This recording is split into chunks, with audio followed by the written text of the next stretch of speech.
Hi everyone, I hope you are doing well. Oh, y'all, I wanted to have this video out like a week sooner, but your girl has started working. But yeah, and just balancing work, videoing, working out. It's been a lot, but we're still here. The video's still gonna be out. I'm excited. Thank you guys so much for the love you showed me on the last video. I was so nervous. I was like, God, what if I'm just, but the support has been great. And yeah, I'm back again. Get ready. Again, grab your tea, grab your lighters, grab your drinks, whatever you do to chill. Let's have a little chit chat. Who taught you, please?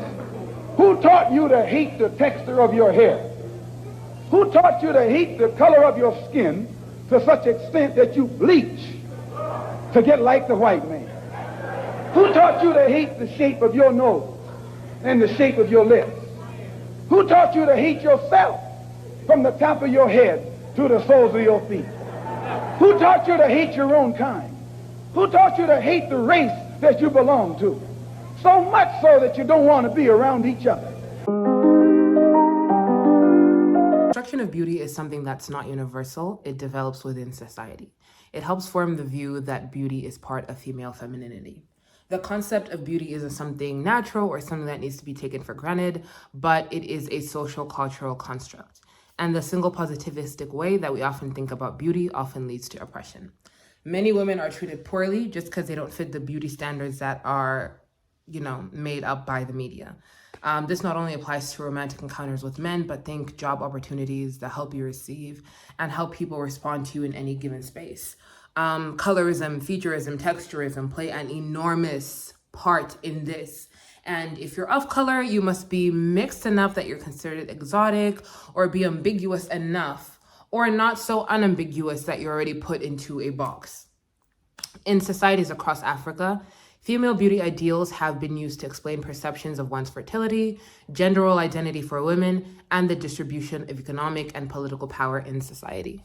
In the past, most African countries' beauty standards of women reflected a husband and father's wealth and power, and the standard is still sought after. In one of the articles that I read to find, source and knowledge and all that good stuff, I read this article that talked about the beauty standards in Uganda, especially amongst the Ankole society. And they had done this survey within the two groups, the Bairu and the Bahima. And they interviewed women from the rural area and from the urbanized area as well. And they found that the universal beauty standard there is fat. So much so that there's a beauty ritual that women go through called a fattening diet, where they get them bigger, where they drink a bunch of milk. And this is to attract a husband, or, just to be considered beautiful. And this was a majority of the rural women's answer. But then again, now with, westernization, globalization, the people in the urban area are more exposed to these westernized standards of beauty.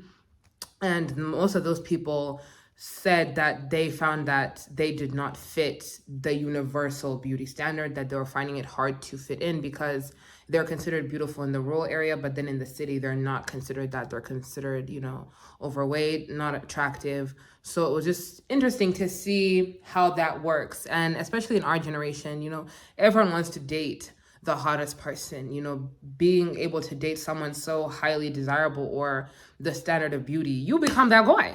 You are that guy. And these ladies are, they're able to use their social capital to climb up the economic ladder. Essentially, one's perception of beauty may differ depending on the society that they live in. The interpretation of skin color and body shape changes the beauty standards imposed on us that are influenced by social media. The deconstruction of women's beauty standards was first started through traditional mass media such as the newspaper, magazine, television, and around the 2000s era, it shifted towards social media. Unlike traditional mass media, social media provides wide options and can be used by people all around the world. 1, users are not only limited to models and celebrities. 2, users mostly only show the best version of themselves, mostly in physical aspects. 3, generally, users interact with their closest people like family, friends, and peers on social media. And 4, social media provides a wide range of features like the comment, share, and like section. and the dynamic change on social media can influence the deconstruction of women's beauty standards. All right, so before we get into this, let's start with some definitions. Desirability politics can be defined as it posits that whom we desire sexually, romantically, and socially inherently carries political import and is informed by systems of oppression.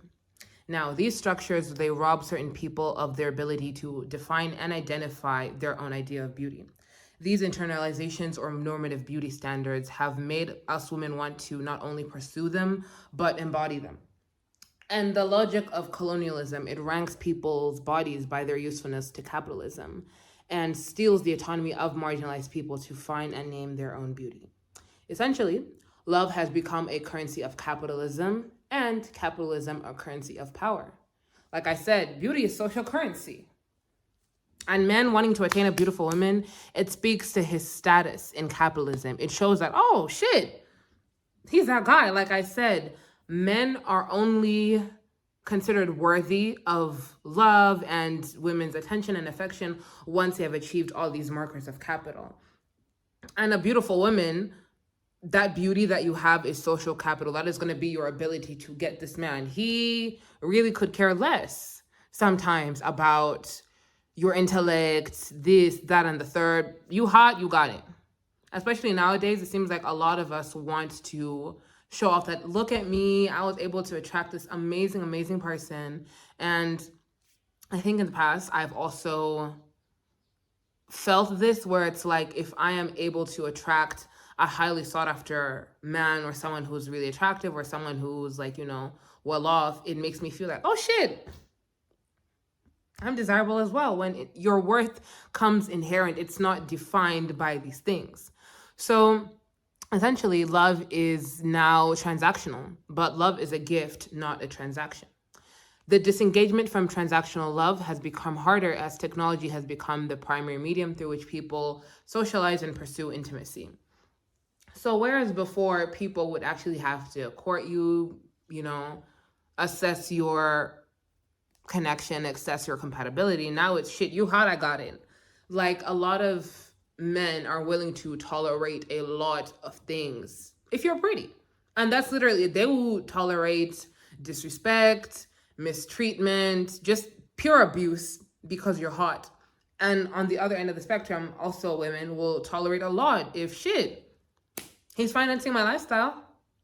Would you rather cry in a Bugatti or a Toyota? Logic like that, where it's like, what about just not crying at all? And also algorithms play an enormous part in it. They always present desirable images of women. And this is another way in which personal preferences are naturalized, since there's an open representation of them in the media. And women now become an object of visualization to gain a profit. Objectification. This is the process of lowering a person's value as a human being to the status of an object. And essentially, self-objectification, which is the process that women internalize and accept the belief society has constructed, turns into self-surveillance. Visual experiences faced by women lead us to internalize and self-objectify ourselves. We now see ourselves as objects to be evaluated based on our appearance. High exposure of social media from users' favorite influencers, peers, and followers influences their users to expect unrealistic body imagery. We have high expectations of body imagery these days, and to attain a desirable photo, a desirable image, many women are going through these lengthy processes such as dieting, makeup, buying new clothes, cosmetic surgery being one of the biggest ones. And we're doing all of this just so we can appear more desirable, especially in the sense of plastic surgery.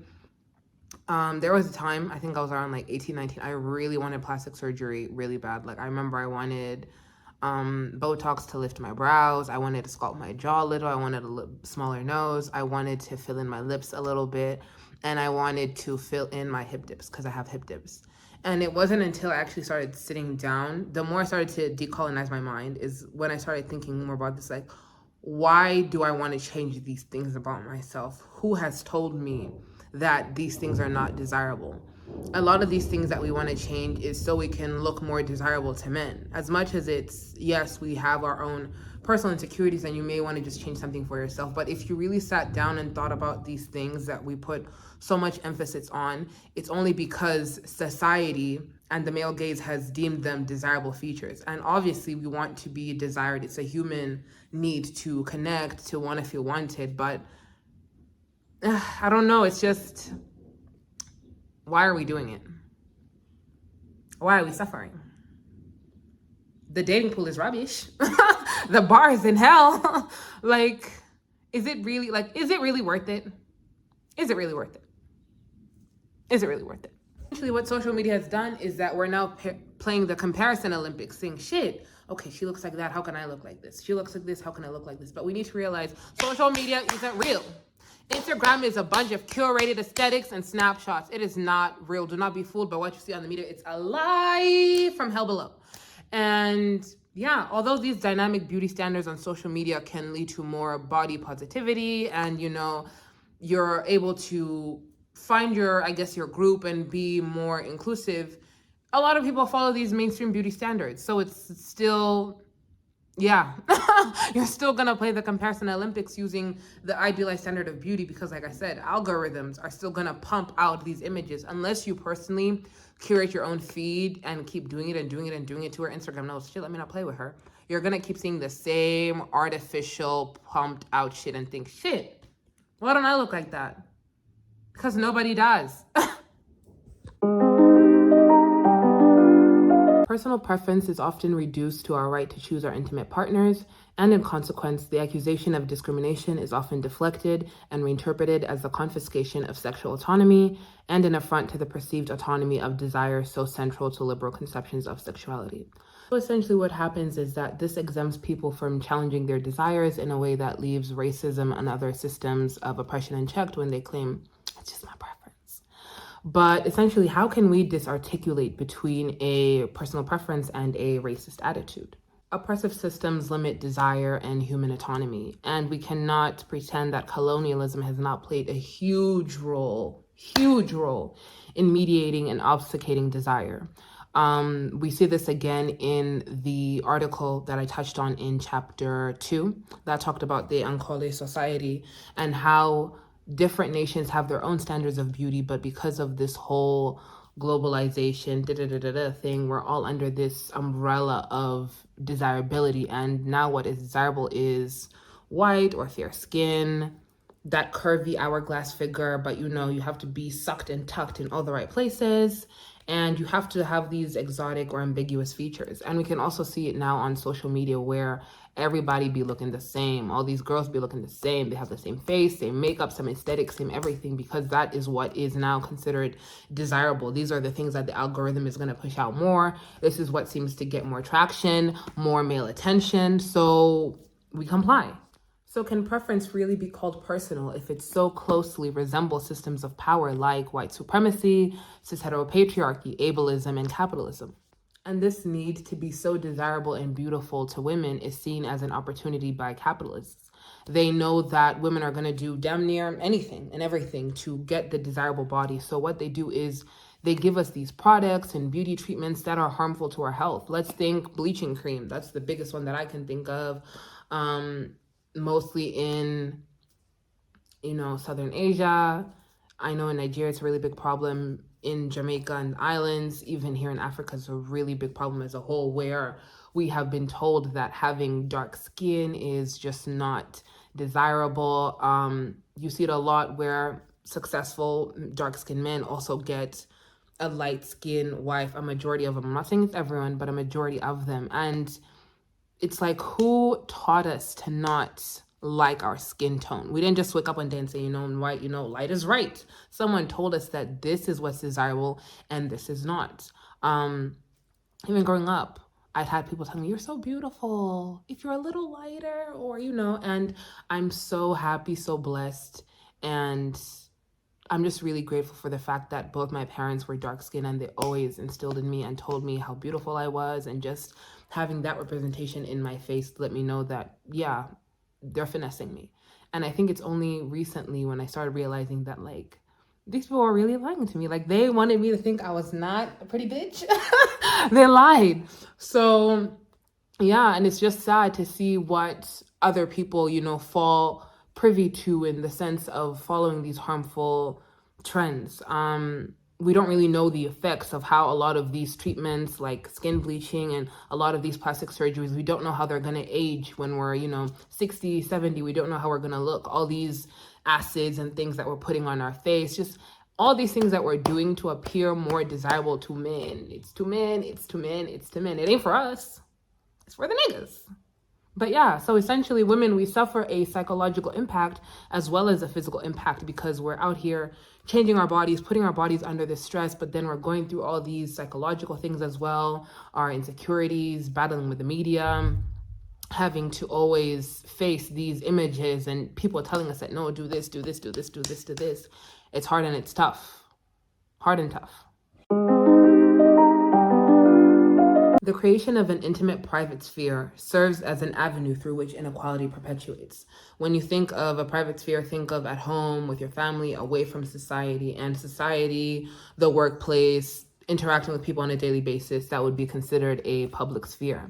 And then not only are we facing this pressure and everything from the media, but when we get home, we face that pressure. And I think at home, it's usually tenfold because the people around you, the people in close proximity with you are usually the ones who have a lot more influence over how you think about yourself, feel about yourself.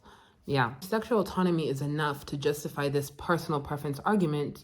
It also gives permission to reduce certain groups of people to their superficial qualities or to discount them as intimate partners. This often excludes Black people, Indigenous people, other people of color, trans and non-binary people, fat and disabled people, or anyone else who has been deemed undesirable culturally in society. So now what has happened is that intimate relationships, and by extension, the social goods that come with them, they've been rendered a privilege. Like I said, everything now is very transactional. If you look a certain way, act a certain way, perform a certain way, you're going to get these perks, you're going to get this ability, this amount of access, you're going to move up in a certain way.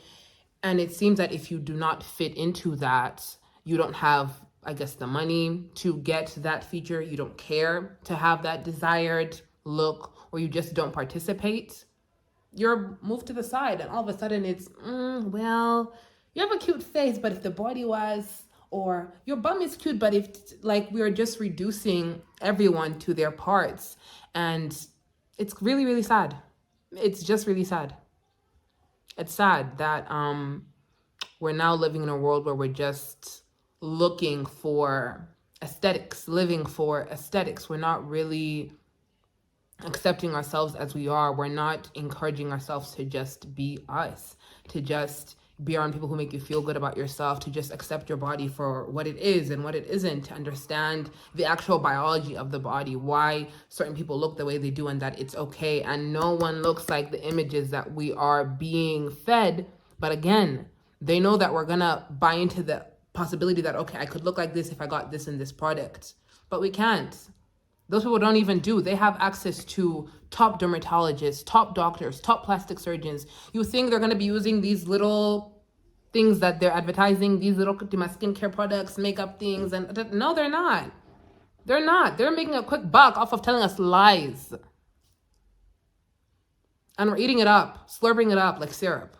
So essentially what happens is that this concept of beauty, which we have constructed culturally and through the media, is reproduced continuously as a natural thing instead of something that needs to be questioned as a form of hegemony. Hegemony, according to Antonio Gramsci, hope I'm saying your name correctly, is the power that occurs, which is the chains of victories obtained through a consensus mechanism rather than through violence or oppression of other social classes. Hegemony allows for oppression to be considered a natural thing and for people to even feel good about it. Now, how women will judge their bodies is going to be closely related to the social and cultural environment outside of them that judges women's bodies.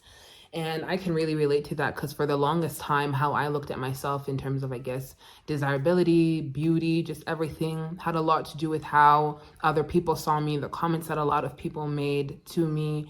And growing up, like I said, I'm dark skinned, I'm very full figured, and people always just made a point to always comment on my body every time. Like, since I was a child, it's always just been, you're too big, you need to lose weight, you need to be this size. Family members, friends, people around me just always telling me how they think I should look because of, I said, these certain attributes ascribed to certain body shapes, to certain people of color. People just think if you're dark skinned and thick, you have to have that little hourglass body, small tummy, skinny legs, all that big bombed. Like, it's not a real body, it's manufactured. And I look back now and I think how I never really appreciated myself, my features. I was always looking to fit into this mold that society has created for me. And like I said, when I started to really decolonize my mind and sit down and look at myself, I started adopting more body neutrality, which is just accepting my body for what it is and what it isn't, really understanding why, the biology of my body, certain things about my body, lies that, people tell us, and just really defining and embracing my own definition of beauty, what I think is desirable, what makes me happy, and just trying to exist outside of the male gaze. Now, I know, again, like what you wear, how you act, how you present yourself, people do react to that, but you are not responsible for how people want to react to the way you choose to present yourself or the way you choose to show up in society, especially over things that have nothing to do with your control, like how you look. Like, the structure of your body is always going to be the structure of your body. Yes, you can work out, you can shape it, you can sculpt it. Yes, all those things are true, but you need to just fall in love with how you look now, instead of being like, okay, I'd be better if like, sit down and think, okay, what do I like about myself? And that was the first step for me, to be like, okay, what do I like about myself? And then through that, it just grew. Like, my love for myself grew. And then when I do see these images and these conceptions of beauty, when idiots try to tell me to like bleach my skin, or if I was small, or if like, I'm able to just be like, you guys are entrenched in a system. You want to be a part of it? Cool. I don't want to be a part of it. And just trying to exist outside of the male gaze, and just being like, I'm just going to show up how I want, do what I want, whatever makes me happy. If I feel good, that's all I want. If I'm comfortable, if I look hot, if I feel hot, that's really all I need. And capitalism plays a huge role in convincing us that today's ideal body is more achievable than ever before. Beauty is necessarily a construction, and it changes as a reaction to social, economic, and political conditions. So essentially, the bar is always moving. What's considered desirable now is not going to be considered desirable another time. There is no definitive, okay, you are beautiful. It's always, the pendulum is always swinging. And it's swinging because they want to finesse us and they want our money. Think to just in the 2010s, what was desirable? We had the whole BBL aesthetic, and now we see, the clean girl, thin is back in, it keeps changing. The 90s, heroin chic, these trends get recycled. And for those of us who closely follow these trends, when that trend passes, then what? Think of all the ladies who have gotten these BBLs, and then they see the people like the Kardashians and them, the people who popularized the BBL aesthetic. A white woman popularized the BBL aesthetic. Crazy. But yeah, now we see how they're now more reacquainted with their whiteness, and they have gone to a different end of the desirability spectrum, because they've seen that, the ball is moving, I gotta move with the ball. But those women who have gotten these BBLs, who now have these, lip fillers, everything, y'all are stuck with that. Now what? Now what? Now what? All jokes aside, I would encourage us to kind of just check our preferences, like really learn how to value people and see people outside of just their sexual bodies, and not just in a sexual sense. For the men, you need some female friends that you are not just sexually attracted to. Like, look at girls outside of their sexual bodies. And if you do not have any female friends that you do not just sexualize or anything, that's the problem right there. Start there, start small. Start by just seeing people outside of that. And for the girls, also, have male friends that you are not just, sexually attracted to, and make sure that they're not just sexually attracted to you, because a lot of times that happens. But just learning to just see people as people, and just giving them that respect and value, whether or not you think they're beautiful in your eyes or not, because you're inherently worthy. Everyone is inherently worthy. We all deserve this respect. And also just knowing when these brands are lying to us, knowing when these beauty people are lying to us, these fitness whatevers are lying to us. Actually get your research. Again, like I said, read. Understand your body, learn how to accept your body for what it is, what it isn't. Find things about yourself that you like, and then just go from there. And I just want to leave you guys with a final quote. And this is by Kai Cheng Tom. Hope I'm saying your name correctly. When we talk about being loved, when you can talk about loving our bodies and other people's bodies outside of how much they're valued sexually, then we can talk about equality. And I just want to leave you guys with that. Again, thank you guys so much for watching the video. The sources and everything is going to be linked down below. But again, like, comment, subscribe. Thank you guys so much for watching, and until next time.